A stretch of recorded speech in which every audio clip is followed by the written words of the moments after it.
내가 아버지께로부터 너희에게 보낼 보혜사 곧 아버지께로부터 나오시는 진리의 성령이 오실 때에 그가 나를 증언하실 것이요 너희도 처음부터 나와 함께 있었으므로 증언하느니라.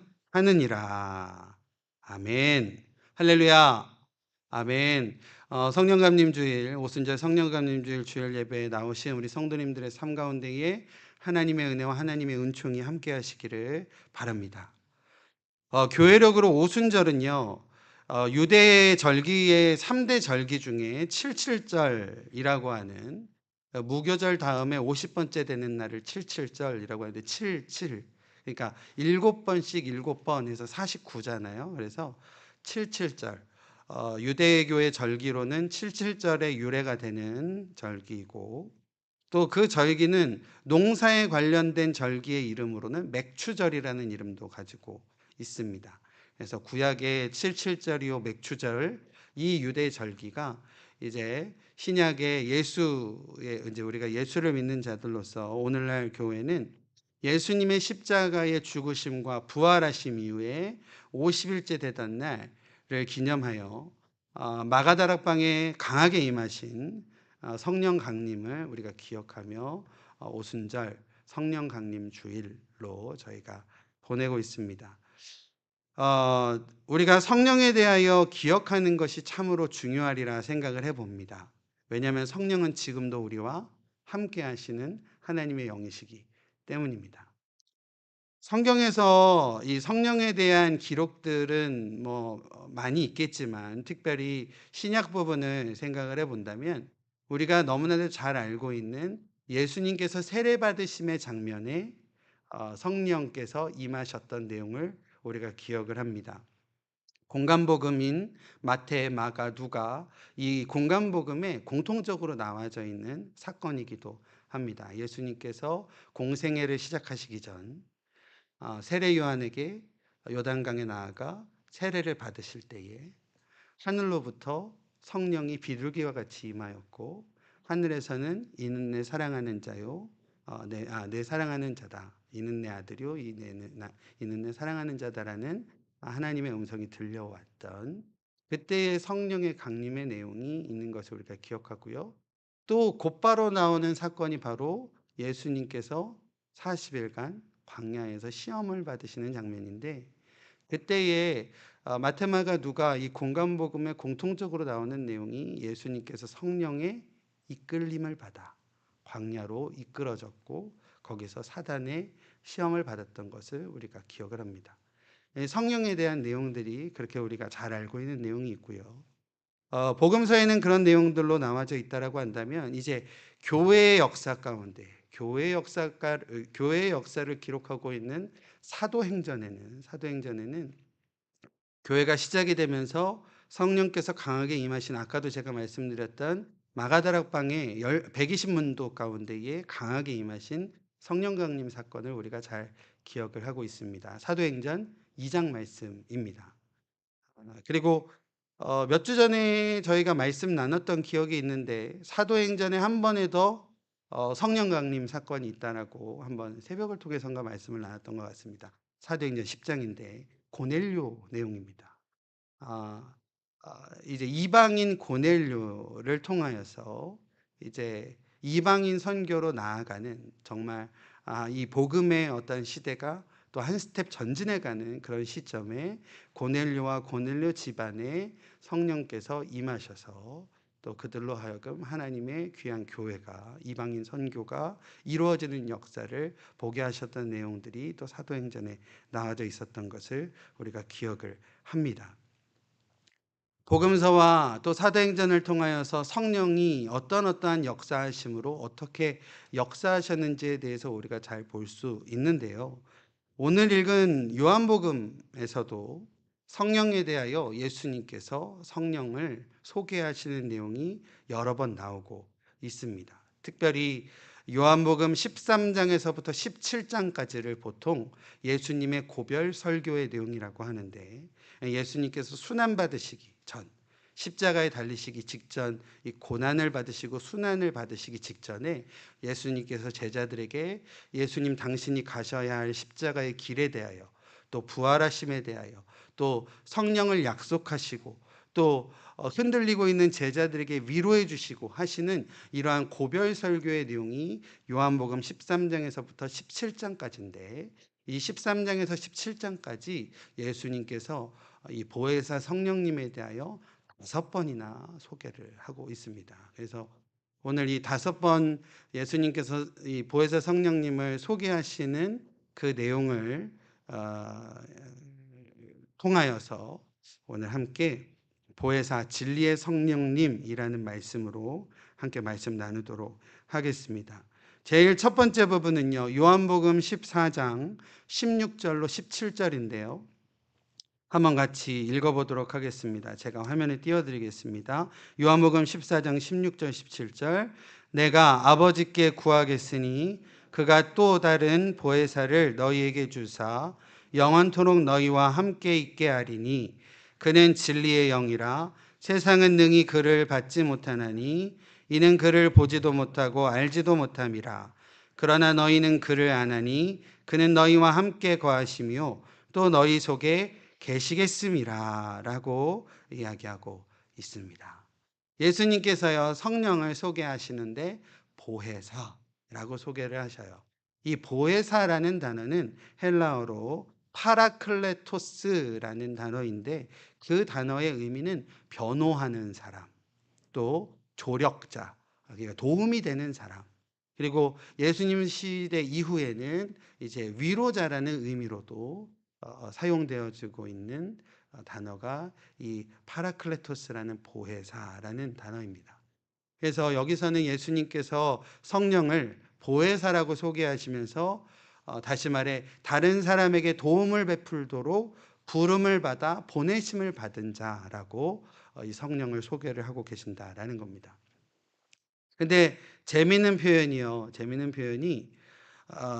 보혜사를 소개하면서 뭐라고 하시냐면 내가 아버지께로부터 너희에게 보낼 보혜사라고 하고 있습니다. 근데 여기에는 내가 아버지께로부터 너희에게 보낼 또 다른 보혜사, 그가 또 다른 보혜사를 너희에게 주사라는 표현이 있는데요. 이 또 다른 보혜사라는 표현을 통해서 우리가 조금 미루어 짐작할 수 있는 것은 원조 보혜사가 있었다는 거예요. 그죠? 제가 한국에 있을 때 저희 아내가 일하던 회사가 이렇게 신당동 근처에 있었는데, 신당동에 가면 뭐가 많아요? 떡볶이집 많아요. 그러면 가면 다 원조라고 써 있습니다. 다 원조라고 써 있는데 원조 아닌 집이 없더라고요. 근데 오늘 이 방금 읽었던 요한복음 14장에 예수님께서 보혜사를 설명하시면서 또 다른 보혜사라고 설명을 하시는데, 또 다른 보혜사라는 것은 원조 보혜사가 있다는 거고, 그 원조 보혜사는 바로 우리 주 예수 그리스도이십니다. 아까 보혜사라는 의미가 뭐라고 그랬어요? 변호하는 자요, 조력하는 자요, 위로하는 자요, 또 다른 사람을 돕기 위하여 보내심을 받은 자인데, 예수님께서 하나님을 통하여서 우리 가운데에 그러한 역할로 보내심을 받으신 분이시다라는 거죠. 그래서 우리 예수님께서 우리에게 원조 보혜사요, 또 다른 예수님과 똑같은 역할을 하실 하나님의 영으로 우리 가운데 성령을 보내셨다라는 것을 우리가 이 말씀을 통해서 다시 한번 기억하기를 원합니다. 또 이 말씀을 통해서 우리가 알 수 있는 것은 이 성령의 출처라고 해야 될까요?를 알 수 있는데, 아버지께서 우리에게 보내셨다라는 것을 통해서 그 성령의 오심은 아버지를 통하여서 아버지께로부터 우리 가운데 왔다라는 것을 알 수 있습니다. 또한 표현이 어떠한 표현이 있냐면 영원토록 너희와 함께 하실 분으로, 그러니까 우리에게 대비하여서 다시금 읽게 되면 영원토록 우리와 함께 하실 분으로서 보내심을 받은 분이 성령 하나님이시다라는 겁니다. 여기서 영원토록 함께하다라는 단어가 제가 쓰진 않았는데 헬라어로 메노입니다. 기억나세요?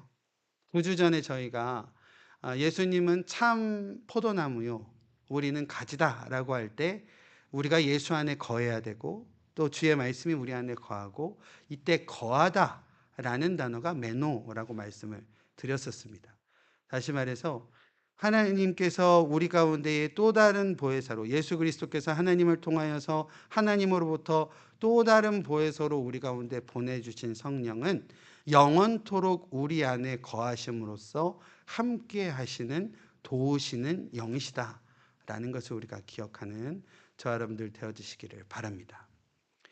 여기서 영원토록 너희와 함께 있으리니 라고 예수님께서 얘기하셨는데 사실 오늘 제가 아까 서두에 말씀드렸지만 예수님께서 성령을 보혜사로 제자들에게 소개하시는 이 부분을 요한복음 13장에서부터 17장까지를 예수님의 고별 설교라고 말씀을 드렸잖아요. 그러면 예수님이 지금 이 땅에서의 공생애를 거의 마무리하시면서 제자들과의 이별을 준비하시는 순간이었다라는 겁니다.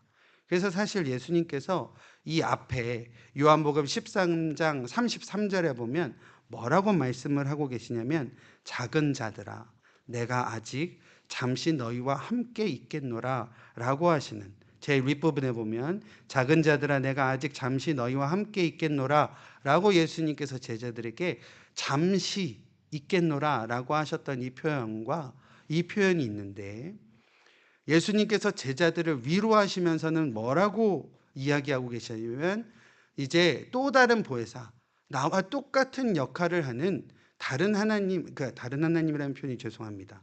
똑같은 역할을 하시는 또 다른 보혜사를 너희에게 보내실 건데 그 보혜사는 영원히 너희와 함께 할 것이다. 우리 예수님이요. 제가 이제 고별 설교라는 표현을 자꾸 드리는데 한번 생각을 해 보세요.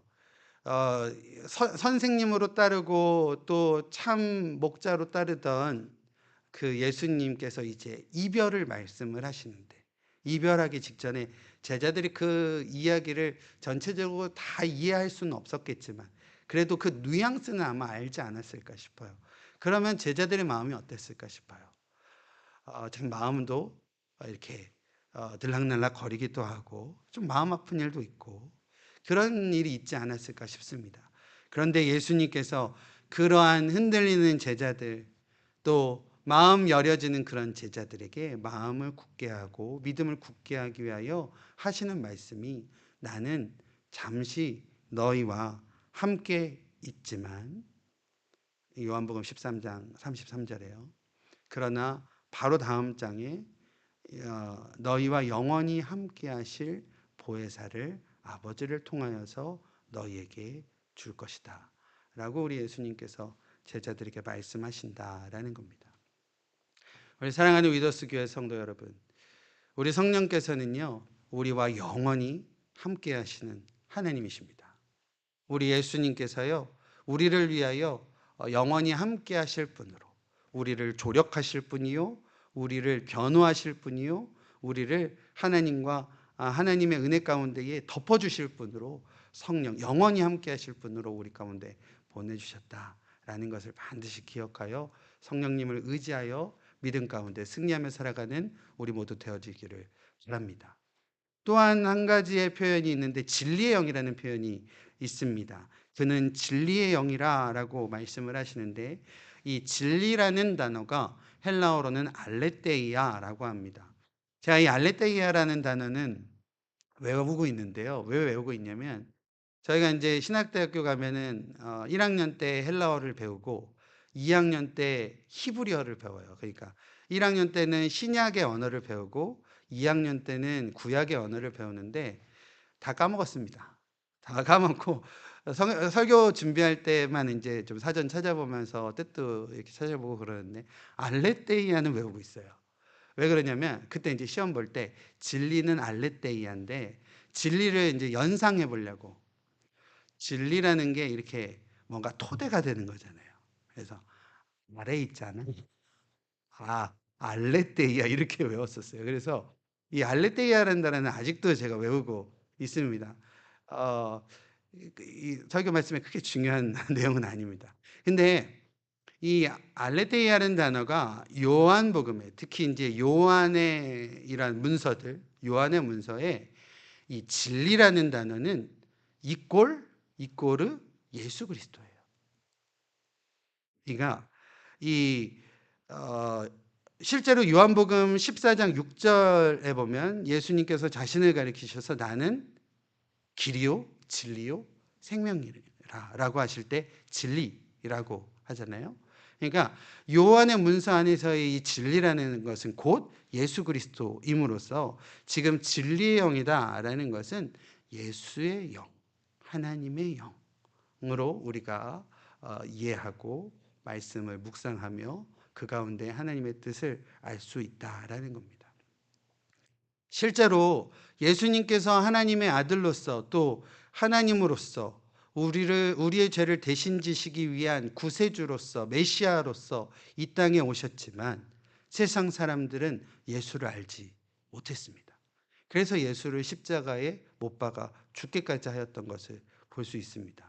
오늘 성경 말씀도 보면 세상은 능히 그를 받지 못한다. 성령을 받지 못한다. 그러니까 예수를 받아들이지 못했던 것처럼 세상은 성령조차도 예수를 받아들이지 못했는데 성령을 어떻게 받아들이겠습니까? 성령이 진리의 영, 예수 그리스도의 영인데 말입니다.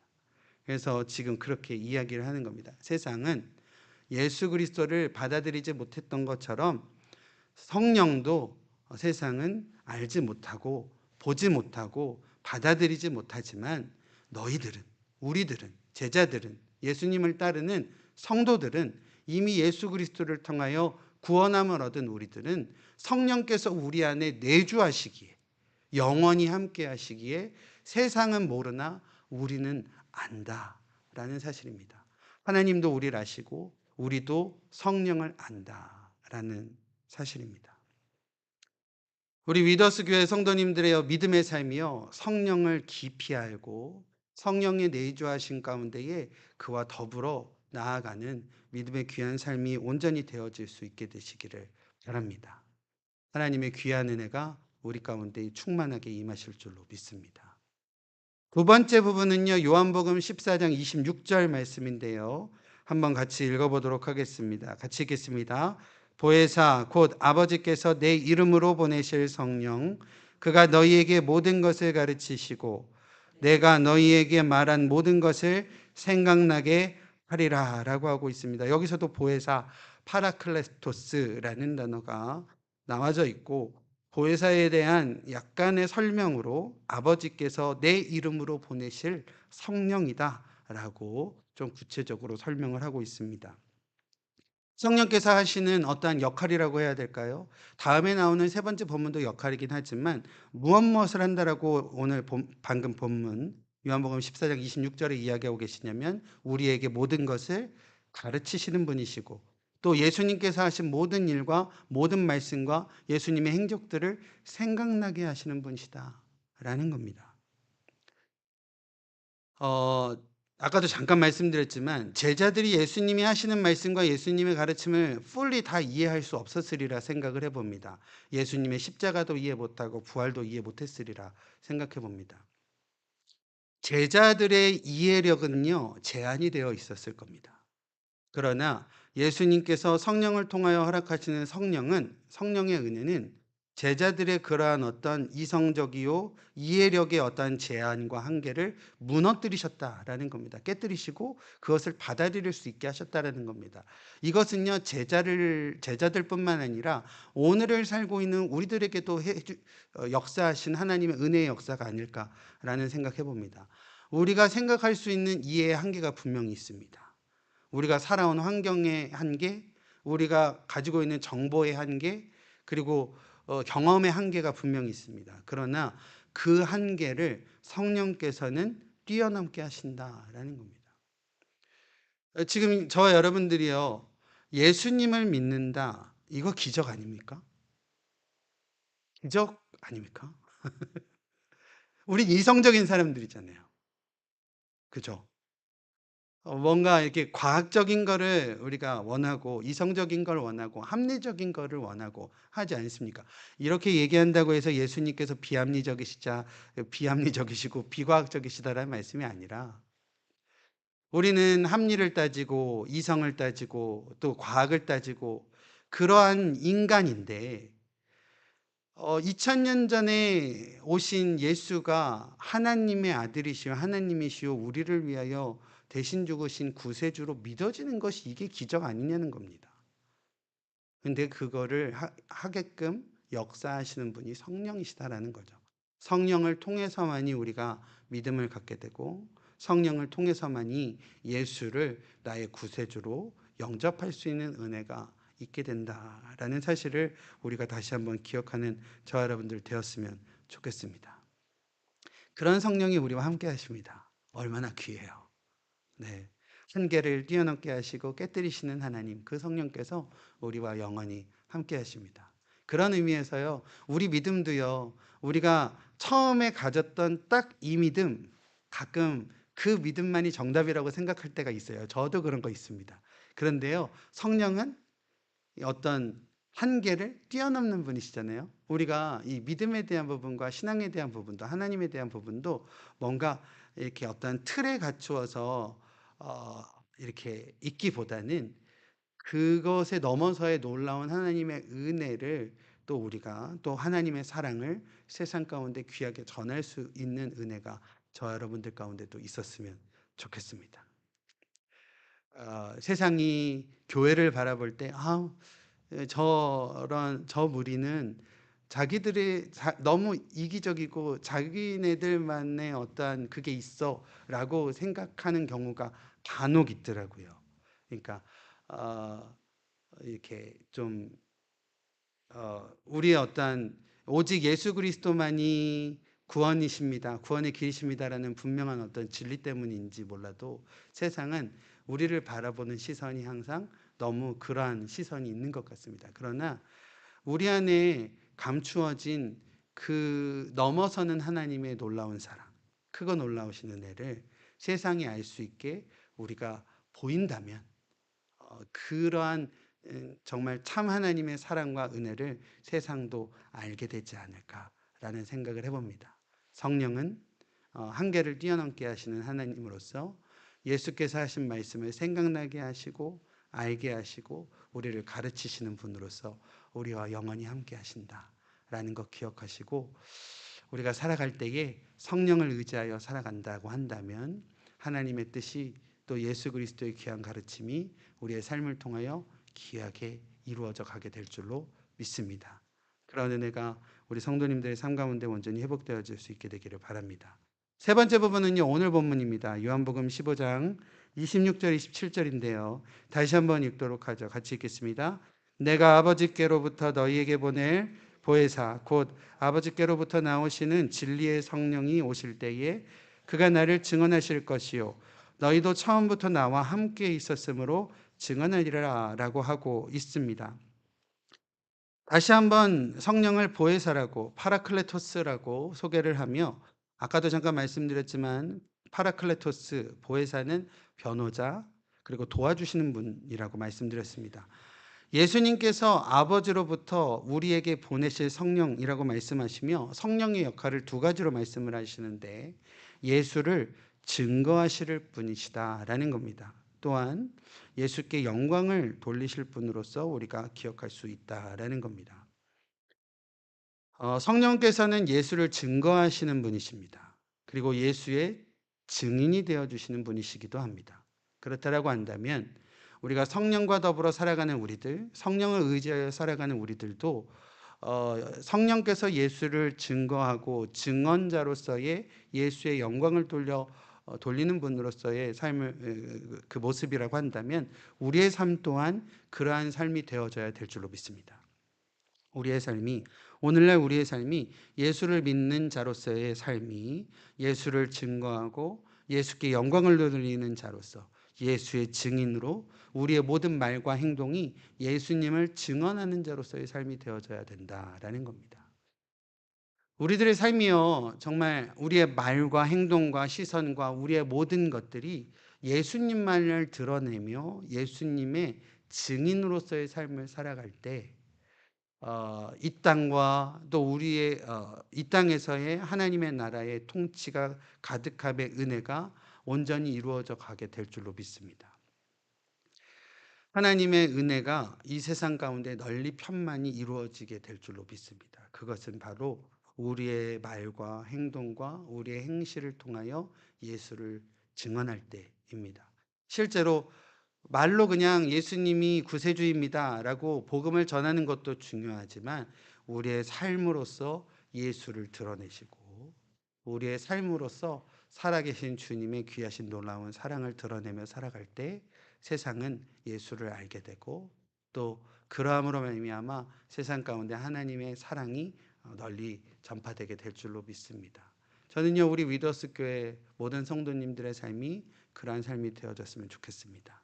그냥 말씀이 그냥 우리가 읽고 머리로는 이해되고 또 외워지고 이걸로 끝내는 것이 아니라 말씀이 우리의 삶에 녹여져서 우리의 삶에서도 예수가 살고 우리의 삶에서도 그리스도의 사랑이 정말 샘솟듯이 솟아나는 그런 은혜가 저와 여러분들의 삶에 귀하게 살아내어질 수 있는 은혜 있어질 수 있게 되기를 주님의 이름으로 축원드립니다.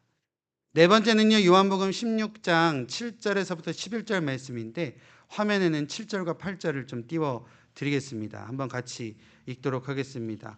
요한복음 16장 7절 8절 같이 읽겠습니다.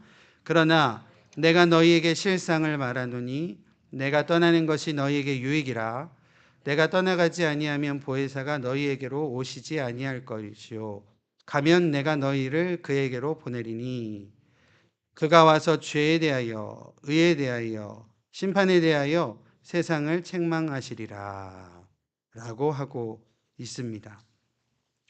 보혜사를 가리켜 뭐라고 말씀하시냐면 내가 떠나는 것이 너희에게 유익이다 라고 말씀하시고 내가 가면 그를 너희에게 보내리라 라고 말씀을 하시는 겁니다. 보혜사가 아까도 계속 제가 거듭 말씀드리지만 도와주시는 분, 협력자, 조력자, 변호자 이런 의미인데 하나 더 여기에다가 좀 첨가하자면 유익이 되는 분이다라는 겁니다. 자, 아이러니하게도요. 예수님은 떠나세요. 예수님의 떠나심이 성령의 오심입니다. 그리고 그것은 곧 우리에게는 유익이 된다라는 겁니다. 아이러니하죠. 우리가 예수님과 함께 있으면 얼마나 좋아요.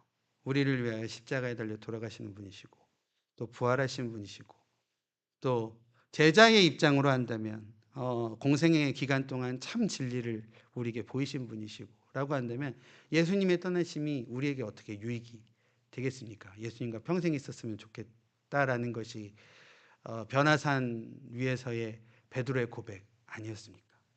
또 우리도 그런 모습으로 살아가는 사람들 아닙니까? 오늘날 우리가 삶이요 하나님과 함께 있음이 이것이 천국입니다 라고 살아갑니다. 그런데요 오늘 이 본문 요한복음 16장에 보면 예수님의 떠나심이 성령의 오심이요 그것이 우리에게도 유익이 된다라는 약간은 아이러니하면서도 그 말씀 가운데 우리 가운데 주시는 은혜가 분명히 있으리라라는 생각을 해봅니다.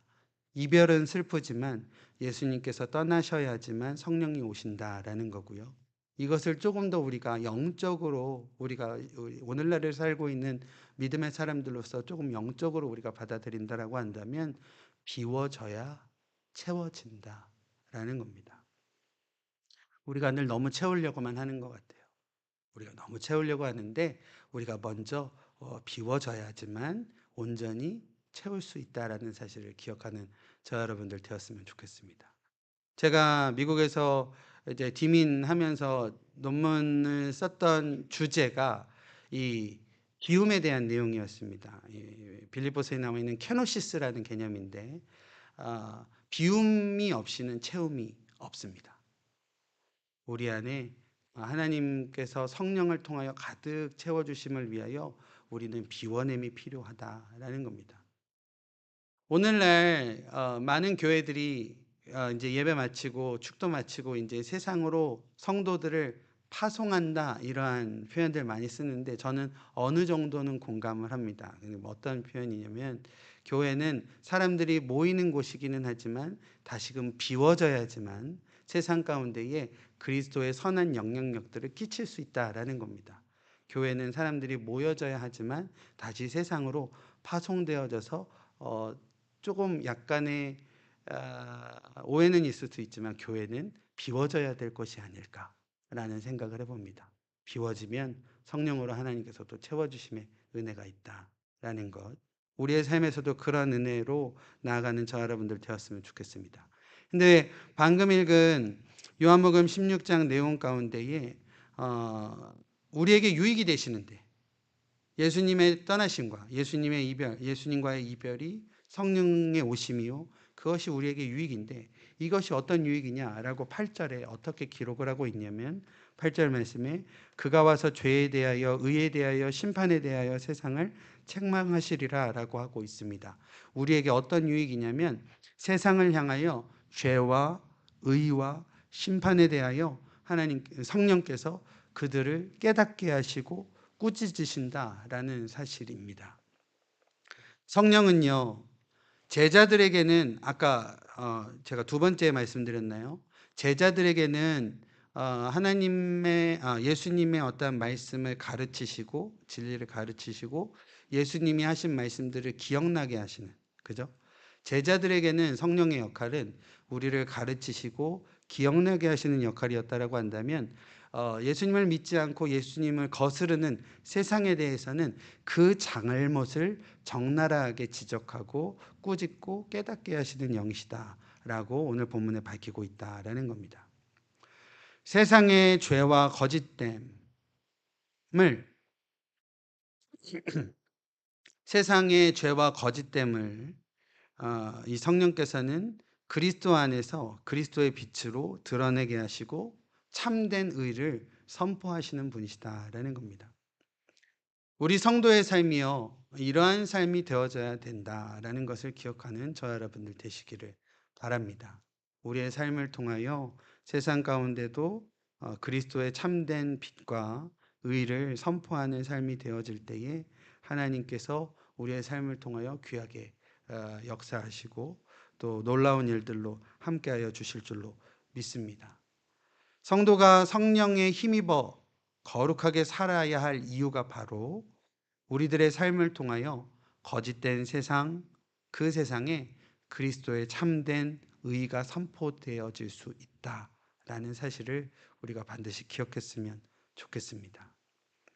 이것이 하나님 아버지와 우리 예수 그리스도께서 그리고 성령께서 우리를 통하여 이루실 하나님의 귀한 나라에 대한 뜻임을 우리가 기억하여 어두운 세상에 참된 의를 선포하며 살아가는 거룩한 성도의 삶을 온전히 회복해 갈 수 있게 되어지시기를 바랍니다. 마지막으로요. 마지막 부분은 요한복음 16장 12절로 15절입니다. 이 16장 12절에서 15절까지 전체의 내용보다는 13절, 14절 말씀만 같이 읽도록 하겠습니다. 같이 12절, 13절이네요. 12절, 13절 같이 읽겠습니다. 내가 아직도 너희에게 이를 것이 많으나 지금은 너희가 감당하지 못하리라. 그러나 진리의 성령이 오시면 그가 너희를 모든 진리 가운데로 인도하시리니 그가 스스로 말하지 않고 오직 들은 것을 말하며 장래일을 너희에게 알리시리라 라고 하고 있습니다. 진리의 영이 오시면 모든 진리 가운데 너희를 인도하시리라 라고 약속하십니다. 진리의 성령님은 우리를 인도하시는 하나님이십니다. 앞선 이 보이사에 대한 네 번의 소개를 보면 이제 한번 거슬러 보시면 기억을 되살려 보시면 성령께서는 변호자이시며 증거자로서 예수님의 모든 가르치심을 생각나게 하시고 기억나게 하시는 보혜사 성령님이셨다라고 한다면 마지막으로 성령을 소개하면서는 이 성령의 어떠한 기능이 미래적으로 바뀌고 있는 것을 우리가 찾을 수 있습니다. 그것은 바로 13절 마지막 부분인데 오직 들은 것을 말하며 장래일을 너희에게 알게 하시리라 라고 말씀을 하십니다. 보혜사 성령님은 지금도 우리와 함께 하시는 하나님이십니다.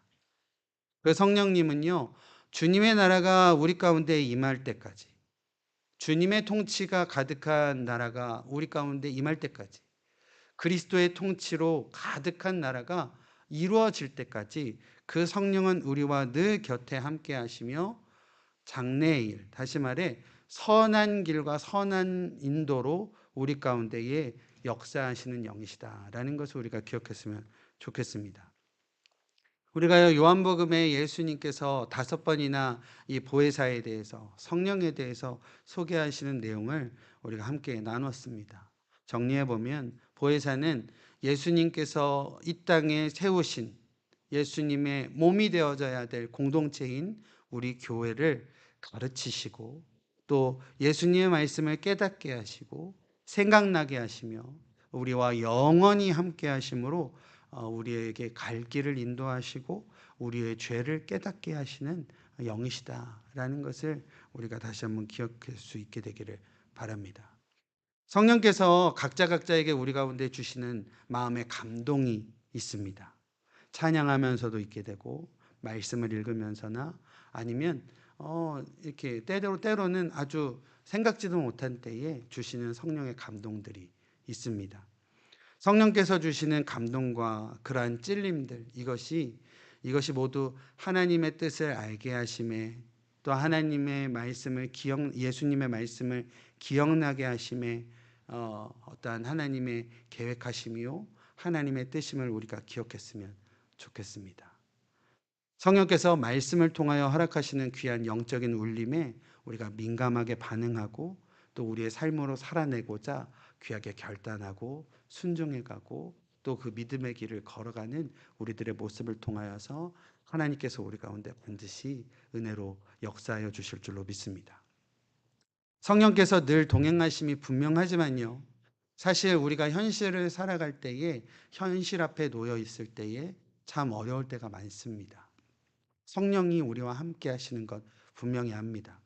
그럼에도 불구하고 우리의 실제적인 삶이요, 때로는 현실적인 것으로 인하여 앞이 보이지 않아 막막할 때도 있고, 답답할 때도 있고, 또 길이 보이지 않아 정말 삶이 버거울 때가 있음을 고백합니다. 그러나 오늘 우리가 말씀을 의지하여 믿는 자들로서 우리가 반드시 기억해야 될 것, 그것은 바로 보혜사 성령님은 진리 가운데에 우리를 선하게 인도하실 하나님이시다라는 겁니다. 우리의 장래일을 알게 하시고, 또 주님의 귀하신 뜻을 바로 알 수 있도록 깨닫게 하시는 영이시다라는 것 기억하시고, 오늘도 성령 안에서, 또 내일도 성령 안에서 이 땅 가운데에 허락하신 삶을 살아가는 모든 순간 가운데 성령님과 동행하는 은혜로 세상 가운데 믿음으로 승리해 갈 수 있는 저와 여러분들 되었으면 좋겠습니다. 오늘 읽지 않았지만 요한복음 14장 18절에 보면 고별 말씀을 전하시면서 예수님께서 제자들에게 이렇게 말씀하십니다. 요한복음 14장 18절에 내가 너희를 고와 같이 버려두지 아니하고 너희에게 반드시 오리라, 다시 오리라 예수님께서 약속하십니다. 우리 주 예수님께서요, 우리를 고와 같이 버려두시지 않으신다 약속하셨습니다. 우리 주님께서 반드시 다시 오실 것입니다. 주님의 다시 오실 그날까지 성령님의 도우심에 그 진리 가운데에 그 진리를 지키며 주님께서 이루실 그리스도의 통치가 가득한 나라를 소망으로 온전히 품고 살아가실 때에, 보혜사 성령님과 더불어 주님의 귀하신 뜻을 이루어 가실 때에 하나님께서 우리의 삶을 통하여 영광 받아 주시고 세상 가운데에는 하나님의 귀하신 빛을 드러내실 줄로 믿습니다. 그런 귀한 성도의 삶을 온전히 살아가시는 저 여러분들의 귀한 삶이 모두 되어지시기를 주님의 이름으로 축원드립니다. 아멘. 기도하겠습니다. 진리이신 예수께서 하나님 아버지로부터 우리에게 보내주신 보혜사 성령님, 그 진리의 성령께서 우리에게 진리를 증거하심으로 우리도 진리 가운데 거하게 하셨사오니, 진리의 영이신 성령님과 함께 주님께서 다시 오실 그날을 온전히 소망하며 꿈으로 품고 어두운 세상에 진리를 증거하며 살아가는 성도의 삶이 될 수 있도록 인도하여 주시옵소서. 우리는 부족하지만 우리 하나님은 강하고 능력 있으시오니 성령으로 우리의 삶 가운데 친히 역사하여 주시옵소서. 예수님의 이름으로 기도드립니다. 아멘.